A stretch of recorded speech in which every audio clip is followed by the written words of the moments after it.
Welcome into step 4, how to buy a homies. This is the second step of the big 3, credit score, debt, and savings. Debt, the middle one. It's the middle child. And much like many middle children, it's probably the most misconstrued and misunderstood of the big 3. So let's unravel the mystery. How to Buy a Home educates, protects, and connects first-time homebuyers to qualified vetted realtors in their area. Whether you're looking for DIY information or step-by-step guidance, How to Buy a Home is the #1 resource for first-time homebuyers. What's happening? How to Buy a Homies. David Sidoni still here, and I'm still continuing with the 10 steps of the #1 trusted first-time homebuyer system in North America. This is step number 4, managing your debt. Now, I want to make sure you guys notice right at the beginning, I'm not calling this step reducing or eliminating your debt. It's managing your debt. Because the boomers love to tell you that you have to eliminate all your debt and save 20% down to buy a house. Well, thanks, old timers, but the post-COVID economy needs a new game plan. And that's because the old school paths for the dreamers of yesteryear, they're not mathematically possible today unless you want to save up and rent until you end up being a boomer. For first-time homebuyers today, you need solutions to work with your debt and manage it instead of dreaming that you can eliminate it all before you finally decide to go out and buy a home. So what I'm going to do today is I'm going to cover the basics of debt for beginners, and then we're going to get into the more advanced steps. These things are going to put you way ahead of your competition. I'm going to cover things today like how does debt affect your ability to buy a home? How to balance the impossible, reducing your debt while trying to also build up your savings for a down payment at the same time. I'm going to talk about big payoffs and how you use that to handle your debt if you get a big chunk of money. I'm going to talk about gross debt versus monthly debt. I also want to make sure that you're calculating and comprehending your debt to income ratio when you're looking at monthly debts. I will also cover student loans. This is one that is so misinterpreted. It is 100% not the hindrance that most people out there will have you believe. Now, why is this such an important step? Well, because debt, it's a thing. Right now, it's something like 18 trillion in debt in America. And the average American, people without a mortgage, they're carrying $21,000 in debt. So I know, how do you buy a home with debt? Can you do it? Yes, you absolutely can. And you absolutely do not need to zero your debt to buy a home. That is a big fat lie. With rents rising at double the pace for the last decade, and in some areas it's triple or quadruple. When you're examining a rent replacement calculation, for most of you out there, buying a home while still carrying debt is not just going to be a mathematically better fiscal option for you. For a lot of you out there, this could be your only option to buy a house before your, 50s or 60s. Lots of millennials and Gen Zs out there are facing different challenges, new challenges, stuff the boomers didn't have to deal with, outrageous rents, crazy inflation, student loan and other debts. And the concern is getting louder and louder. There's an entire generation saying, hey man, things aren't the way they used to be. It's impossible to buy a home. Let me be the first one to tell you that's totally false. Not that things aren't the way they used to be. No, that's straight up true. The old dreamy way to buy a home, though, that's dead. But the part of the equation that isn't true is that it's impossible and that you have to be debt-free to buy a home. You do not have to be debt-free or even nearly debt-free to buy a home. That's a fact. The mistake is people are focusing on reducing all their debt first, and they end up wasting precious time and missing out on the major benefits that you receive, not only financially, but also personally with a rent replacement strategy by becoming a homeowner. The math, it shows that the sooner that you buy, especially in this flat market at the end of 2026 and going into 2027, you're going to come out on top by owning as soon as you can so you can get out of that rent trap forever and start building your wealth. By working your credit score, your debt, and your savings simultaneously as one complete financial strategy, you're going to discover that you have options without having to completely slay the dragon of your debt first. Now, here's a snippet of an interview with some listeners that helps bridge step 3, credit scores, to today's step 4, managing your debt. This comes to us from episode 167, Christina and Sean. Now, if you're a beginner and you're thinking, you know what, that's cool, I'll listen to this, but there's no way I can buy a home. All right, listen to these guys. Nobody in their family had ever bought a home before, and they really wanted to be the first. So you know what they did? They got into it. They did a whole bunch of debt reduction to work on their own. And they unfortunately got horribly misguided and outdated advice, which slowed down their home buying process by years. If they had worked parallel planning on everything in the big three, credit score, debt, and savings simultaneously, they could have purchased much, much earlier, even with some of that debt. But by the time they reached out to me, they discovered during this period where they were waiting and just working on one thing, their debt, homes had gone up 25 to 35%. It was more expensive, and they'd been following bad advice, which was a huge bummer when they discovered that with the correct guidance about debt, they could have pulled this off way earlier. I get it, sucked a little bit for them, but you know what? We deal in solutions here, and their story has a happy ending. They did buy a home. They doubled their square footage from their apartment, and it only cost them $400 more in their monthly payment. And they purchased that home with only $18,000 total in down payment and closing costs. Their story is an example of the mistake of not working the big three simultaneously. So let's hear it. I know that you guys reached out to me in July. Yes. Okay, you reached out to me in July in 2022. Tell everybody when you closed on a home. September 29th, 2022. So you reached out to me on July 7th. On July 6th, you, as you said, didn't make the call yet, didn't know for sure. And August, September, like seriously, guys, that's 10 weeks. Yeah. Yes, absolutely. Okay, so tell us, what was your story? You guys obviously have like good jobs and were prepared, had a lot of money and perfect credit, right? Far from it. No. Okay. All right, you want to start from the beginning? Like of when I started thinking about buying a house? Yeah, Okay. give me the details. All right. So our credit was in the toilet in the beginning of 2022. And actually, the story kind of starts in late 2019. I picked up a book called Bad with Money from Gabby Dunn, which I heard your episode with her the other day. No way! Yes. That was the first financial book I picked up because it didn't look like it was crunching numbers. It looked fun. It looked relatable. So I read that and I was like, okay, I'm really bad with money. My husband's bad with money. Yep. Let's just Google some other financial stuff. That led me to Dave Ramsey, which I've heard you talk about.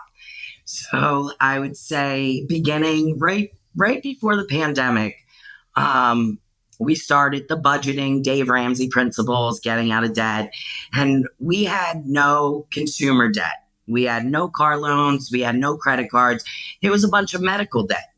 And using his principles, we ended up starting in March of 2022. We saved up a bunch of money and we paid off all our debt, but then realized when we looked at our credit was still in the toilet. And so all the delinquencies came off, but we had no lines of credit. So then our goal was always to buy a house, and we were renting at the time. And the rent was pretty steep for a little house. And so I got on the internet and I just Googled how to buy a home. And thank God your podcast is How to Buy a Home podcast, because I love podcasts. So I started listening to you, and, some episodes were about the market and I didn't feel like I was there yet. But then I just started scrolling because you had so many episodes. Yay. Yeah, I saw credit and I realized your podcast, you didn't have to watch it in order or listen to it in order. So then I just happened to pick one about credit, and you had a lady on there. I don't remember her name, but you had a lady talking about credit. Jeannie, the credit genie. Jeannie, the credit genie. Yes. And I realized we had such bad credit just because we didn't establish any credit. And the credit we did establish when we were 18, we didn't know how to use. So you guys talked a little bit about secured credit cards to start off with. So we went out and we did talk to his brother-in-law, which is phenomenal. His credit score is amazing. And he did agree with everybody, like, you need to do this. So we got 3 credit cards, secured credit cards, one for me, one for him, and one that we were both on. And this was in March of 22. By June of 22, we both went from 550 credit scores to 700. Just by putting $25 on each card a month for gas and paying it off. So about 18 months, we worked Dave Ramsey, saved up enough money. And when we had the total amount in March of 2022, in one day, I called everybody, negotiated, paid everything off. And then in March of, when did you go up from 500s to 700? Was that? So in March, we found you. So by April, we applied for the secured cards and got them in April. And we did one payment on each in May and one payment on each in June. And we went from 550s to 700s. Okay, so that's why I wanted to interrupt you. I have it now. Dave Ramsey, 2019. Yes. Yes, you saved money. Yes, you reduced your debt. Your credit score stayed in the toilet the whole time. I don't want to rag on Dave. I do want to uplift that you had such possibilities. Yes. And that was the piece that was missing with Dave Ramsey. When we finally broke even, it was going to be years before we saved the down payment. Like, we had enough for a decent down payment, but then with the whole COVID thing, you needed all kinds of gaps and all this, like, take it or leave it kind of stuff that we knew it would take forever to get 20% of that market. So that led us to you.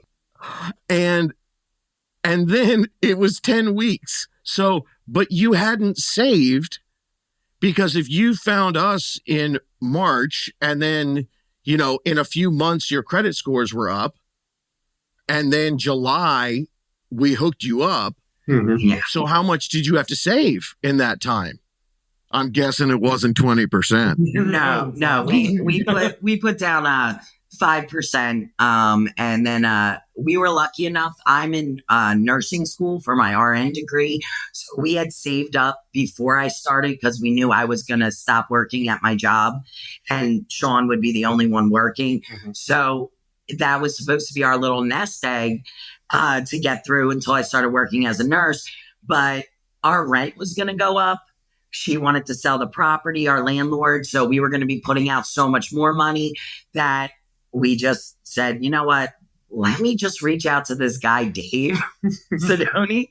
And I'm like, my email's going to go in a black hole and it's never going to, get anywhere. And you were so quick to respond to me.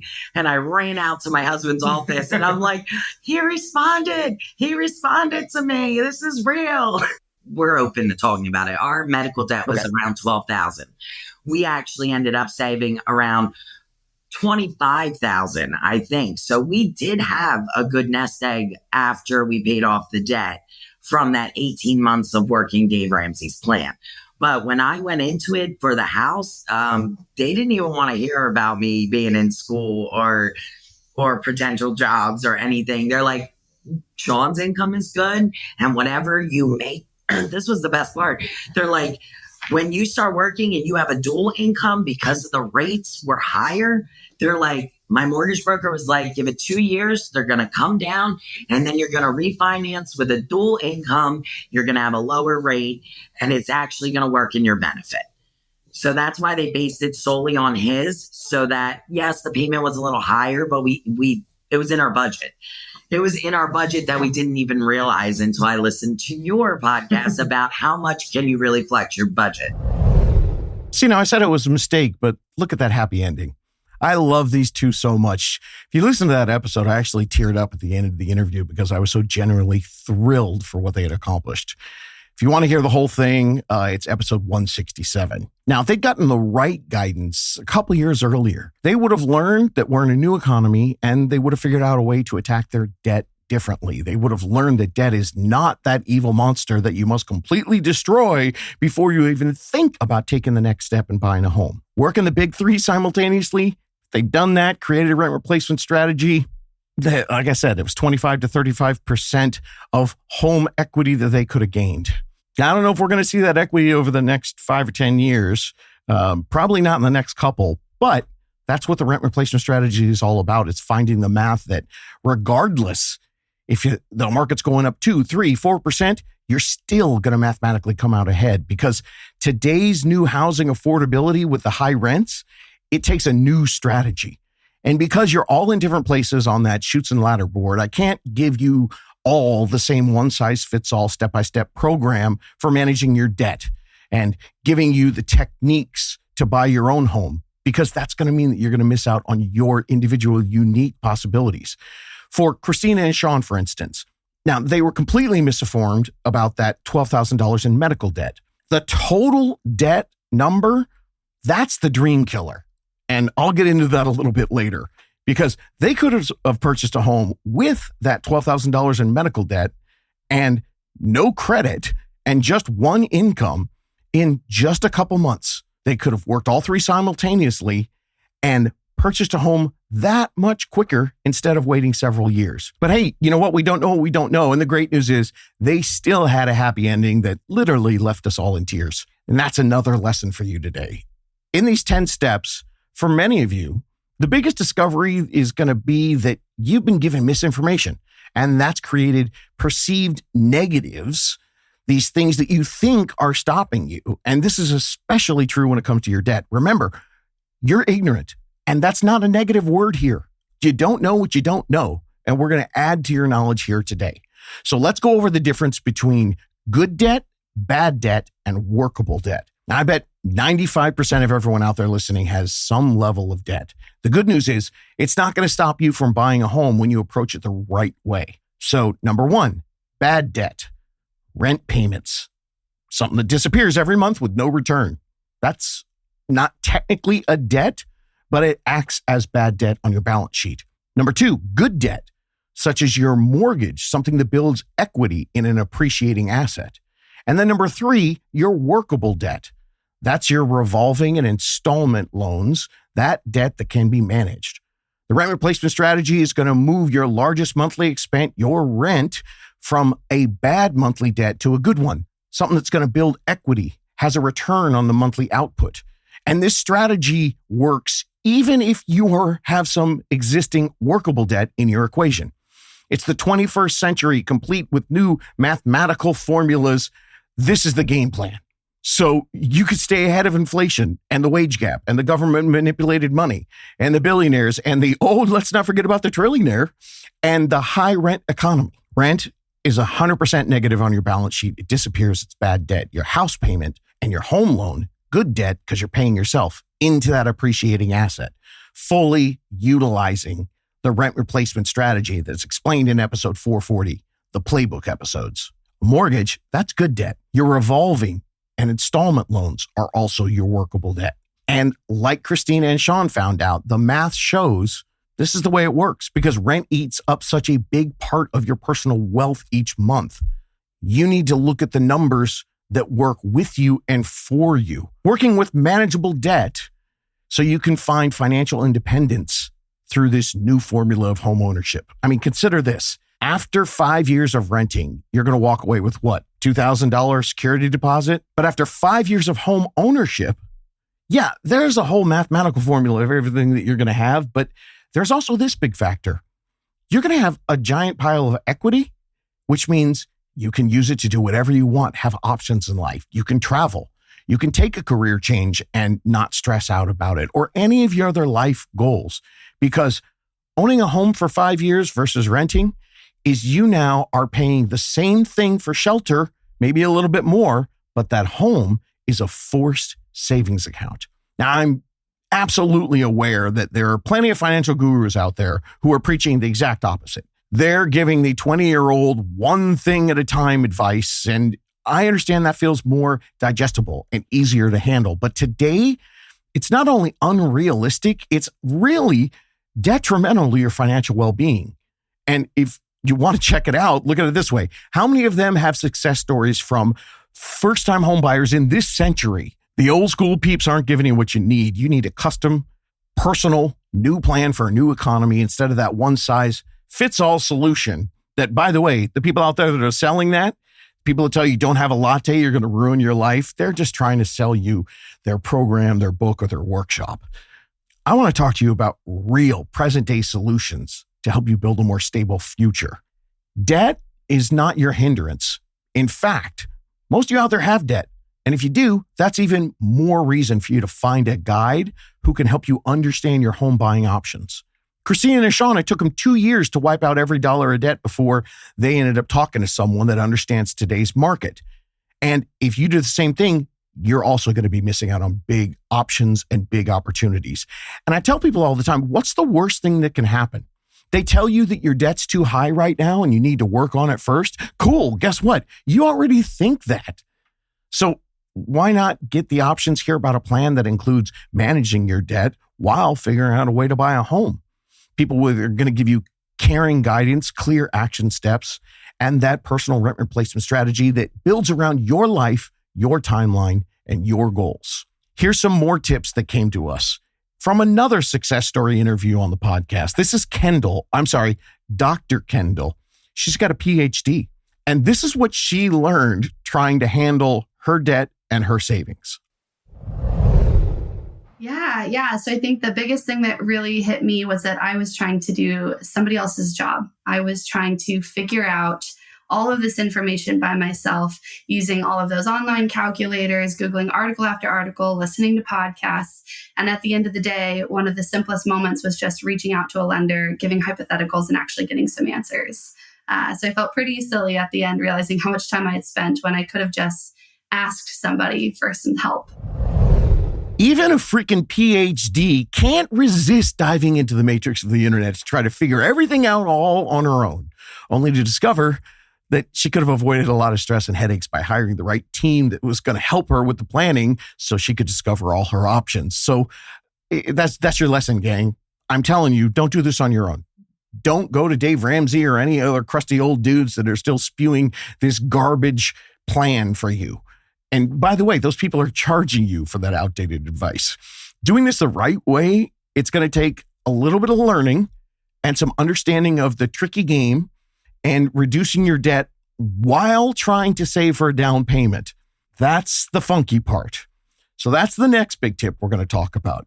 In order to reduce your debt and save your down payment, it takes 2 B words: budget and balance. Now, the first B word, a lot of you think it's a nasty word, B, budget. The problem with the word budget is that it always feels like you're focusing on depriving yourself. It sounds less fun, like less freedom, like less life. But a real budget, it should give you more clarity, more control, more confidence, and more ability to say yes to the stuff that you're actually excited about. A budget just shouldn't be something that tells you what to stop spending on. A good budget tells you what you can spend on. And the cool thing is you can spend without guilt, panic, or the mystery math at the end of the month. A budget is a permission slip for living. It's not depriving you of the life that you want today. Episode 416 has a bunch of detailed tips on the best budgeting apps for aspiring homebuyers. Now, the next B word's not so nasty: balance. Balance comes in knowing what debt is manageable debt while also working on building up the savings at the same time. This is going to be personal for each of you, and it needs to be worked out with your own personal spreadsheet. There it is. I said it. Spreadsheet. Now, I know for some of you, this is your happy place, and you're all super stoked and excited right now. But for some of you out there, you might have just peed a little bit. I know not everybody digs a spreadsheet, but you need some kind of a plan because you're going to be doing this balancing act of paying off your debt while you're building up your savings. When you're working with a team, you can use a simple one, or you can get crazy and have a custom spreadsheet with all kinds of bells and whistles, especially if that's your thing. Rock on, go for it, enjoy it. The details for the spreadsheet, the very basics, it starts in the second playbook episode, The Last Lease Ever. That's episode 441. It's going to help you create your own personalized solution so you can simultaneously work on all of the big 3. Once you realize that to get approved for a home with some workable debt, An experienced real estate team can help create that super spreadsheet for you, carrying some debt while you're raising your down payments at the same time, while you're keeping an eye on your credit score. It's a balancing game that will responsibly and affordably show you how to buy a home sooner, and that's the goal. Let's go back to, well, how about another B word? Let's go back to Kendall, because she's a badass. Your very first communication with me, you talked to me about something. This is a little deeper level. For if you guys are brand new starting, I think this is really important for you to hear. You have to do 3 things when you're getting ready. You have to work on your credit score, regardless. I mean, I'm not saying you can't buy if you have a low credit score, but you get better stuff, better rates, better loan programs. And then you have to work on your savings and your debt. That's the balancing act. You asked me about it. Tell us about your journey of trying to save for something while trying to reduce a debt at the same time. Yeah. So I tried to figure out, are there certain numbers? I think you hear something like 30% debt to income, or, 30 seems to stick out to me. And so I think I had this idea that I needed to be at that realm, but also have a home. Down payment. I mean, I know one of the things that we tried to do was, you say this all the time, and this is probably a point I'll emphasize again later, but know your area. And so we had done a lot of research in where do we want to be and what is typical of those homes? What do they typically cost for an entry level that would work for our needs? My husband and I both work from home. We have a son. So we kind of had to try to figure out within the area what's a reasonable starting point. And from there, work our way backwards and think, okay, well, if you need the 3% down, if you need the 1 to 2% closing costs, what does that equate to if you need a $500,000 home? So that kind of gave us that savings goal that we were trying to then work our way backwards. Okay, if we want to do this in this many months, how much money do we need to be saving a month to kind of get us there? I felt a little silly later with some of the debt stuff. I think one, when talking with some of my unicorn team, I'm not saying this is great, but one of the things that was told to me is homes are just really expensive now. And so they recognize that not everybody can stay in some of that preferred debt to income ratio. And so they were saying that they'll go a lot higher than I think was traditionally accepted. So now knowing what I know, I think I maybe should have emphasized a little bit more that down payment savings goal first, just because they do kind of let you get away with a little bit more than that 30% for debt to income. And you can correct me if I'm wrong. That was just some of the information I had been given. Absolutely perfect information. This is real deep for those of you who are really into it. What she's talking about is typically you're going to hear a whole lot of generalizations. And you're right, Kendall, it's 30%. The DTI, you have a front end and a back end, all these real estate terms. But basically with an FHA, and this is the math I've been trying to explain to people, with an FHA and sometimes even with a conventional, you can get up to 40 to 48% DTI. Now, the articles all say people paying half their money to pay their rent and how bad that is and how that's ruining our economy. Understood. But if we can't beat the man, then you figure out, well, if I'm going to be spending 40% for my rent anyway, what do I need to save? 3% down, 5% down, plus 1 to 3% for closing costs. And then you go and do that at a high, what we call DTI, debt to income ratio, 40%. You still can get a loan, but now you're paying yourself instead of your landlord. Mm-hmm. So what did you run into with your debts? Were you looking at manageable monthly payments, but large gross? I say that because that's usually student loans. Mm-hmm. Yeah, so we had student loans. There was also things like some car loans. There was some credit cards that, when you're in a grad program that pays you pennies, if something breaks on your car, it's going on a credit card. That's just survival in that time period. So there was some credits, that were credit lines utilization that was higher than, would be ideal. So we were working with like a few different types of debt. And we were kind of trying to do a little bit of that snowball method where you're trying to pay extra towards one and then roll it into another. One of the things that had hung me up a little was how it was impacting my credit score. So that idea of if you look at your credit score and it breaks down all the different factors that are negatively or positively impacting it, for mine, the thing that was kind of a ding against it was that credit utilization was a little too high. I think they want 30% as well, if I remember correctly, in order to kind of have it in that green. And correct me if I'm wrong there. But no, you're right. One of the hardest things about the snowball effect, because I believe in the snowball effect, but is the immediate credit scores don't jump right away. Because if you have 3 cards that are all at 70% usage and you're just knocking one down as opposed to knocking them all down, you can go from 70% to 60%. And then if you get them all below 50%, your credit score will go up. When in reality, there's a better way to, and that's where you have to understand your timing. There's a better way to pay them off long term. If you snowball one down, your utilization still kind of stinks because you got two at 70%. But then you're going to be able to roll into a higher payment and get them down quicker. Yeah. So I will say, I want to say it was on one of your episodes. So if I am misquoting you, cut me off, stop me.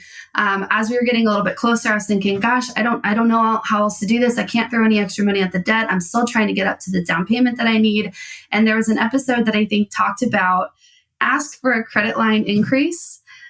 Am I getting that right? Okay. Yep. And it was shockingly simple. I mean, of course it is, right? They want you to owe them more money. So I just logged into my credit cards and I said, hey, can I have a credit line increase? And they said, confirmed right away. Here you go. And all of a sudden my credit score boosted right away because I didn't pay down more, but it looked like I wasn't using as much of my credit anymore, which is your credit usage jumps up. Well, and one thing that really hit us when we were renting was as you watch people own their homes and you realize every year that you don't own, their stuff's locked in and yours isn't. And I don't mean to say that yours never changes, right? When you own a home, your taxes can increase. You might have these random years where you have very expensive repairs that are needed. But what we saw was we have family members who have been locked into their mortgages who now have $1,400 mortgages. I think a family member with an $800 mortgage. Our friends got locked in a mortgage where then our rent every year going up $300, $400. And so what we watched is as they had sort of the stability and expectation of their budget, ours changed every year. And so when you think about that, even just in a year or two, what a difference that makes, that was for us realizing, gosh, I mean, the sooner you get in, the better you can lock in some of that. All right, I'm going to sound like my mom. People, you should listen to the doctor.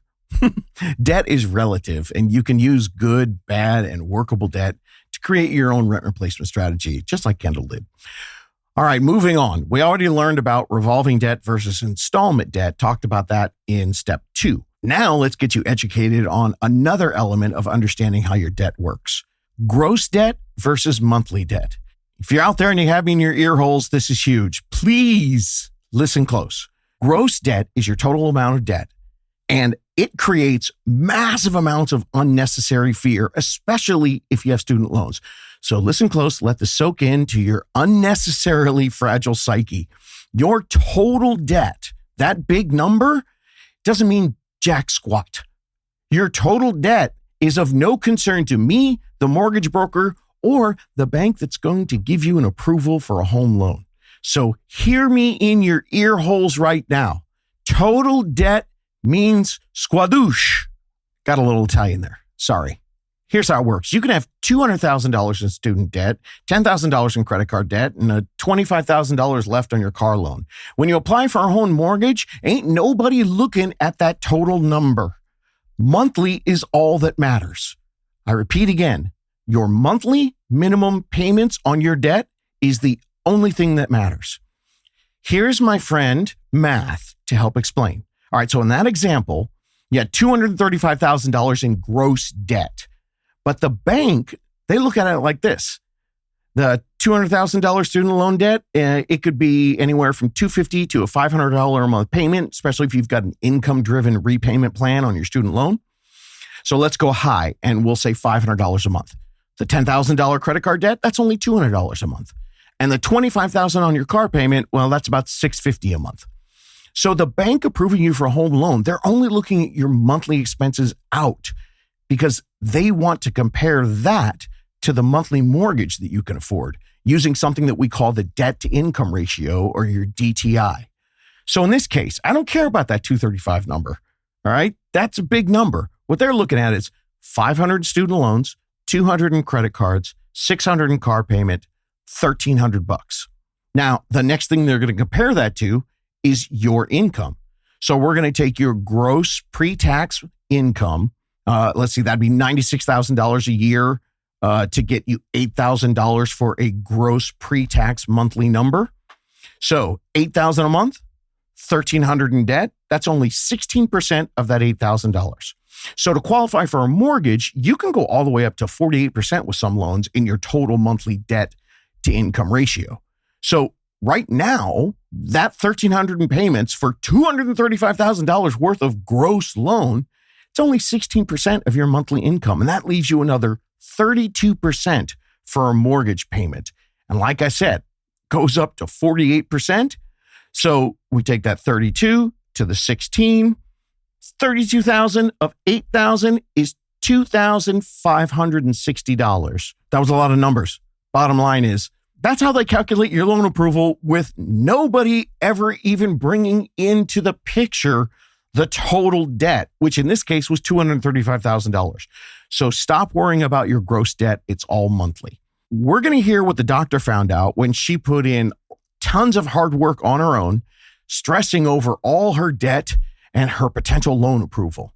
Like I said, she's got a PhD, but let's hear what happens when she talked to someone, with a PhD in first-time homebuying. Back to Dr. Kendall. Tell me what it looked like for you, where you were trying to balance paying down your debt and build your down payment. You had a chunk of money every month, and what were you doing with it? Yeah, so we try to stick to a budget. We do the whole Excel sheet where it's, you've got the month broken into two. I knew what bills were coming up. And so every time I was paid, I would just look at how much money do I typically need for this section of the month. Whatever was left over was sent into the savings account. But then I had pre-set up ahead of time just extra payments going towards the credit card so that I didn't have to remember to log in and make those extra payments. So I'd kind of decided ahead of time when I looked at how much debt do I have? I want to buy a home in a year and a half.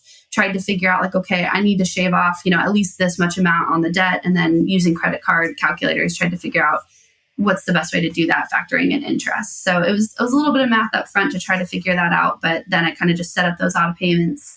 So they were automatically pulled out. And then whatever was left over in the account just got sent straight to savings for the down payment. So. Okay, so you hit me up at Thanksgiving. I'll cut to the ending for everybody. You closed on May 1st. We did. Congratulations. Thanks. What were the differences when the unicorn ended up getting you to a lender? Did that change your payment structure and what you were doing with the saving and the debt reduction? Did you find new options, different things that you weren't, or did you just go in and say, what can I do? Yeah, I think that's a little bit of me working harder than I should have needed to ahead of time was, I think, solving some of that earlier. By the time I was meeting with my team, I had a lot of ducks already kind of in a row. So they didn't really have to add any corrections or any adjustments. One of the things that I felt so silly about later on was that I agonized over trying to figure out how much money am I making? How much debt do I have? What kind of down payment do I have? And just the agony over, will I even qualify for enough? And it felt so silly later.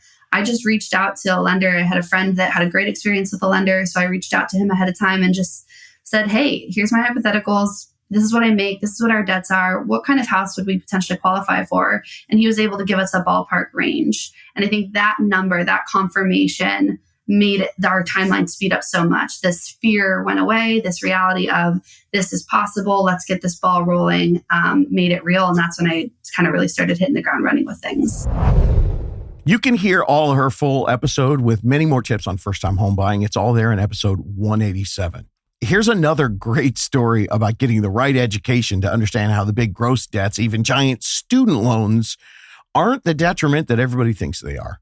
This is another doctor who was shocked to discover what was possible once they got the real numbers. Let's hear from John and Richard. This is from the next episode. It was really funny. Back-to-back doctors. Episode 186. One of my favorite couples. Listen to what they learned. Debt is a team sport.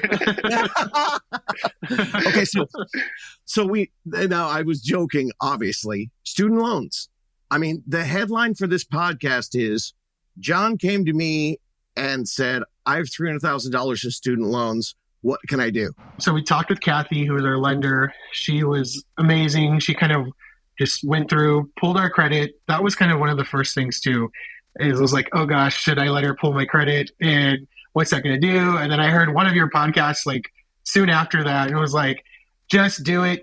Let them pull your credit. You want to do it as early as possible. That way it doesn't affect your stuff later on. And you want to know everything on there as early as possible.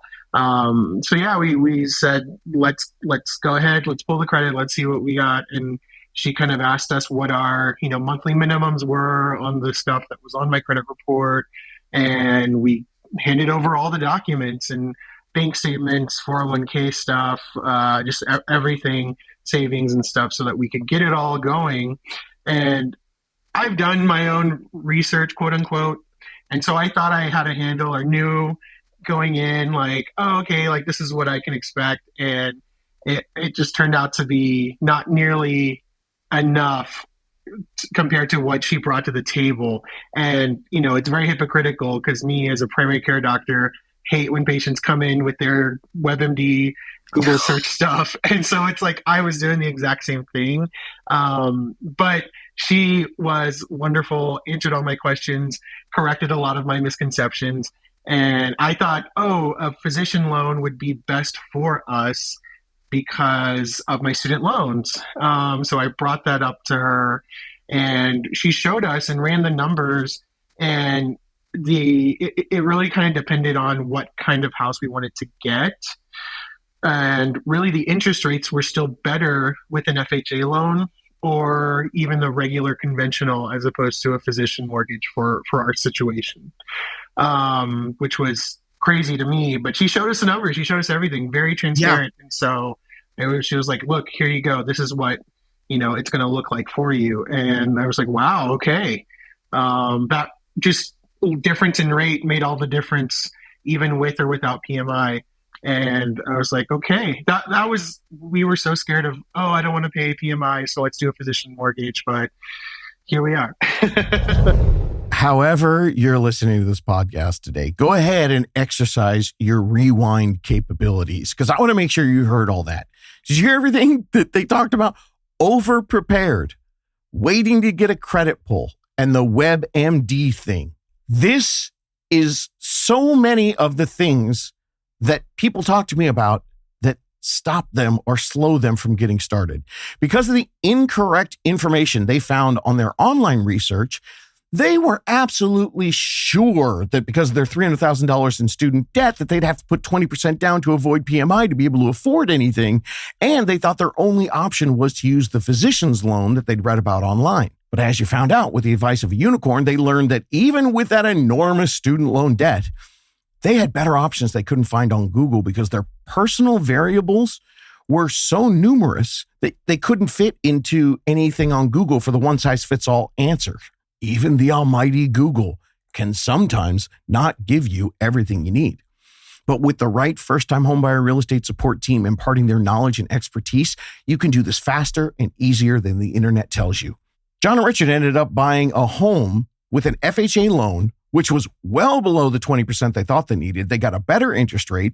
The $300,000 student loan debt did not hold them back at all. Again, that's episode 186 if you want to hear the full story, and it's filled with great tips and tactics. All right, now let's get into our next tip. What do you do with your debt if you get a big chunk of money, like a holiday bonus or a tax refund or an inheritance or any kind of sudden influx of cash? If you want to buy a home, do not take that big chunk of cash and just pay down your debt. The best thing you can do, which I know is going to sound illogical to anyone who isn't aware how to play the balancing game between reducing your debt and building your savings at the same time, is to call your lender and run all the scenarios. Here's an example. With a quick spoiler alert, the only right answer to any of these questions is your right answer, depending on your personal situation.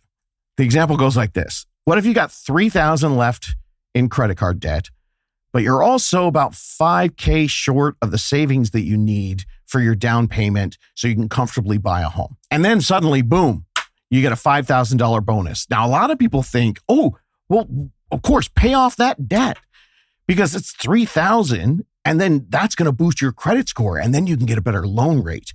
And then you can put the other $2,000 in savings and you're just that much closer. All right, but again, it all depends on your own personal situation. Because what if you're already approved for a home loan at a slightly higher rate when you're carrying that $3,000 debt? That would mean that your $5,000 savings, immediately you could go home shopping and you'd just be buying a home with a little bit higher rate. Well, what's the correct thing to do? It depends. Depends on your personal situation. Maybe buying that home as soon as you can means you could put an offer on the dream home you saw last weekend that you thought you had to give up on. Or maybe for you, the timing of a quicker purchase saves you big money in your rent. Let's talk about it. Is that $3,000 that you have remaining in your debt, is that above the 50% on your credit card? Or is it at 25%? So it really isn't necessarily hurting you that much.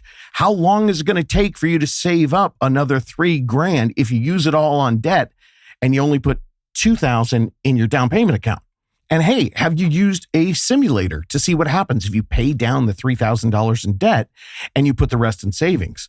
Because yeah, that's another tip. Did you know that before you actually pay down your debt, your lending team, they can use credit score simulators that will actually show you how much your credit score will improve when you pay your debts down.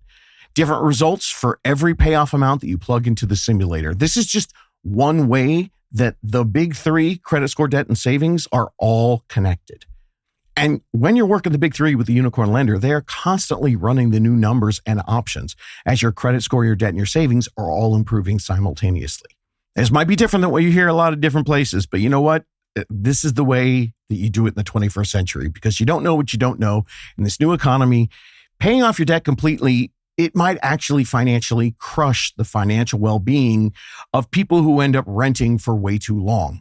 It takes a savvy game plan to beat a rigged game. And if you've got some debt, one of the ways to get ahead in this game and beat the formula of rising rents outpacing wages is creating that monthly payment that works with your rent replacement strategy, even while you're carrying some debt. Today's economy is different than your parents or your grandparents. And if they try to give you those dinosaur tactics to save up for a home, then you're going to be paying rent till you're collecting Social Security. And for people who question this method, and don't think it makes any sense or it's irresponsible, I only have one response to them: math. And a new generation needs a new formula to live like the boomers are living right now. They're sitting out there on piles of equity, and their way to get to that place, not the same way we have to do it today. So let's find that new path. This is how debt works. The middle child of the big three. Work them all simultaneously so you can be one of the innovators learning this new mathematical and financial path to get ahead in today's new economy. All right, step 4 done. You're getting there. You're rocking it. We're going to keep going. Up next, saving money to buy a home. That's step 5. You can do this.